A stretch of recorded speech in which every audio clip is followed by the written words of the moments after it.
గోరువంక వాలగానే గోపురానికి స్వరాల గణగణ గంటలే మోగనేలా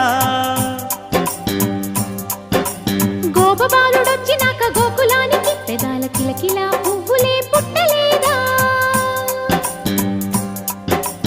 బాలకృష్ణుడొచ్చినప్పుడే వయ్యారి నందనాలు నాట్యమాడగా వారసుణ్ణి చూసినప్పుడే వరాల వాంఛలన్నీ పల్లవించగా నందుడి